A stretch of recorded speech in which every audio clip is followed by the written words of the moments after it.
നമ്മുടെ എല്ലാവരുടെ ലൈഫിലും നമുക്ക് മൂവ് ഓഫ് ആവാൻ പറ്റാത്തൊരു കണ്ടീഷൻ ഉണ്ടാവാറുണ്ട്. അതെന്ന് വെച്ചാൽ ചിലപ്പോൾ റിലേഷൻഷിപ്പും ഫ്രണ്ട്ഷിപ്പും ഒക്കെ ആയിരിക്കും. ഏറ്റവും കൂടുതൽ എല്ലാവരും ഹോണ്ട് ചെയ്യുന്നത് റിലേഷൻഷിപ്പും ഫ്രണ്ട്ഷിപ്പും ഒക്കെ തന്നെയാണല്ലേ. ഇപ്പോൾ റീസെൻ്റ്ലി ആയിട്ട് എനിക്ക് ഷോർട്ട് ഹാപ്പിനെസ് ആണ് ഏറ്റവും കൂടുതലായിട്ടുള്ളത്. കാരണം എന്ന് വെച്ചാൽ അങ്ങനെ സന്തോഷിക്കാൻ തരത്തിൽ വലിയ കാര്യങ്ങളൊന്നും കിട്ടാറില്ല. എന്നാൽ തന്നെയും കുഞ്ഞു കുഞ്ഞു സന്തോഷങ്ങളിൽ ഞാൻ ഒരുപാട് രീതിയിൽ എൻജോയ് ചെയ്യാറുണ്ട്. ഫ്രണ്ട്ഷിപ്പ് എന്ന് പറയുമ്പോൾ ഒരു പോയിന്റ് വരെ നമ്മളെല്ലാവരും എക്സ്പെക്റ്റ് ചെയ്യും. ചില ഫ്രണ്ട്ഷിപ്പൊക്കെ ഡയറി പോലെയാണ്. എല്ലാ കാര്യങ്ങളും നമ്മൾ എഴുതിയിടും, കുത്തിയിടും, കോറിയിടും. പക്ഷേ ഒരു സമയം കഴിയുമ്പോൾ അതും മാഞ്ഞു എന്ന് പറയും പോലെ നമ്മൾ വിചാരിക്കുന്ന അത്രയും നമുക്ക് തിരിച്ചു കിട്ടണമെന്നുമില്ല, അല്ലെങ്കിൽ നമ്മൾ ചിന്തിക്കുന്ന രീതിയിൽ അത്രയും നമുക്ക് തിരിച്ചു കിട്ടണമെന്നുമില്ല അല്ലേ. എല്ലാവരുടെ ലൈഫിലും അങ്ങനെ തന്നെയാണ്. ഏതെങ്കിലും ഒരു പോയിന്റിൽ വെച്ചിട്ട് നമ്മളെല്ലാവരും മറന്നു. ഇപ്പം നമ്മൾ പ്രതീക്ഷിക്കുന്നത് പോലെ അല്ലെങ്കിൽ നമ്മൾ എക്സ്പെക്റ്റ് ചെയ്യുന്ന പോലെ ഒരു ഫ്രണ്ട്ഷിപ്പ് വന്നില്ല എന്ന് പറയുന്നത് നമ്മുടെ മാത്രം കുറ്റമല്ല. ഫ്രണ്ട്ഷിപ്പ് എന്നൊക്കെ പറയുമ്പോൾ അല്ലെങ്കിൽ റിലേഷൻഷിപ്പ് എന്നൊക്കെ പറയുമ്പോൾ രണ്ടുപേരും ഒരേപോലെ എഫേർട്ട് ഇടേണ്ട ആവശ്യം ഉണ്ടായിരിക്കും ചില സമയങ്ങളിലൊക്കെ.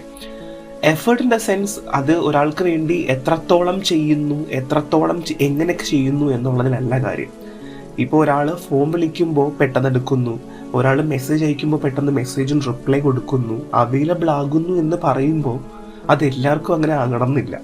അല്ലെങ്കിൽ എല്ലാ ആൾക്കാർക്കും ഒരേപോലെ പ്രയോറിറ്റി കൊടുക്കണമെന്ന് നിർബന്ധമില്ല അല്ലേ.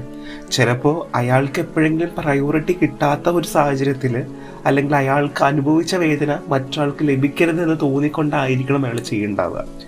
എല്ലാവർക്കും അവൈലബിൾ ആവാൻ എല്ലാവർക്കും സാധിക്കില്ല. ആരും 24 മണിക്കൂറൊന്നും തിരക്കല്ല.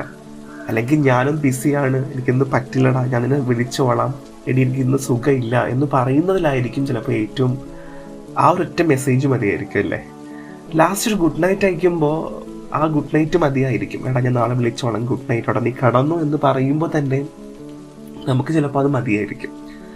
ഒരു ഫ്രണ്ട്ഷിപ്പ് ബ്രേക്ക് ചെയ്യുക, എൻഡ് ചെയ്യുക എന്ന് പറയുന്നത് എല്ലാവർക്കും ഒരുപോലെ ഈസി ആകണമെന്നില്ല.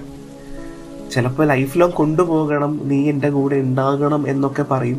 നീയാണ് എൻ്റെ ബെസ്റ്റ് ചങ്ക് എന്നൊക്കെ പറയുമല്ലോ.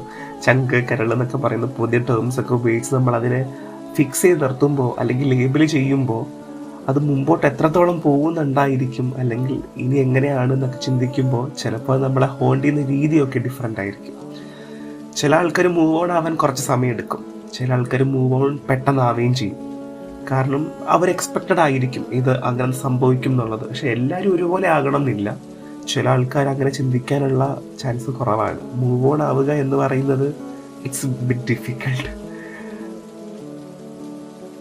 എല്ലാ ഫ്രണ്ട്ഷിപ്പിനും ഒരേ ലേബിൾ കൊടുത്ത് മുമ്പോട്ട് കൊണ്ടുപോകുന്ന ആൾക്കാരുണ്ട്. എന്നാൽ ചില ഫ്രണ്ട്ഷിപ്പൊക്കെ അല്ലെങ്കിൽ റിലേഷൻഷിപ്പൊക്കെ മനസ്സിനോട് ചേർത്ത് വെക്കുന്ന ആൾക്കാരുണ്ട്. അവർക്കൊക്കെ ഒരു റിലേഷൻഷിപ്പൊക്കെ ബ്രേക്കായി കഴിഞ്ഞാൽ അത് അവരെ ഹോണ്ട് ചെയ്യുന്ന രീതി ഡിഫറെൻ്റ് ആയിരിക്കും. ചെയ്യുന്ന കാര്യങ്ങൾക്കൊന്നും ഒരു ബോധം ഉണ്ടാവില്ല, അല്ലെങ്കിൽ മുമ്പോട്ടൊരു കാര്യം ചെയ്യാൻ പറ്റില്ല. നള്ളായിട്ട് ഫീൽ ചെയ്യും, സീറോ ആയിട്ട് ഫീൽ ചെയ്യും. ഒരു ദിവസം സ്റ്റാർട്ട് ചെയ്യുമ്പോൾ ചിലപ്പോൾ അറിയാതെ അവരുടെ പേര് സെർച്ച് ചെയ്യും, അല്ലെങ്കിൽ അറിയാതെ അവരുടെ മെസ്സേജ് അയക്കാൻ ശ്രമിക്കും. പക്ഷേ സംവോട്ട് അവർക്ക് ചെയ്യാൻ പറ്റിയെന്ന് വരില്ല എല്ലാ സാഹചര്യങ്ങളിലും. അത് എല്ലാവരെയും ഒരേപോലെ അല്ല അത് ഹോണ്ട് ചെയ്യുന്നത്. അല്ലെങ്കിൽ ചില ആൾക്കാരെ ആ രീതിയിൽ അവരെ ഹോണ്ട് ചെയ്യുമ്പോൾ അവർക്കുണ്ടാകുന്ന ഔട്ട്കം എങ്ങനെയൊന്നും പറയാൻ പറ്റില്ല. അപ്പോൾ എന്തെങ്കിലും പറഞ്ഞു തീർക്കാനുണ്ടെങ്കിൽ എത്രയും പെട്ടെന്ന് പറഞ്ഞു തീർക്കുക, അതായിരിക്കും ഏറ്റവും ബെറ്റർ. ഒരു ഫ്രണ്ട്ഷിപ്പ് റിലേഷൻഷിപ്പിലും ഒന്നും പ്രതീക്ഷിക്കാതെ മുമ്പോട്ട് പോകുന്നതായിരിക്കും നല്ലത്. Believe in short happiness. Long happiness expect ചെയ്യുമ്പോഴാണ് നമുക്ക് എല്ലാവർക്കും ഒരു പാളിച്ച ഉണ്ടാവുന്നത്.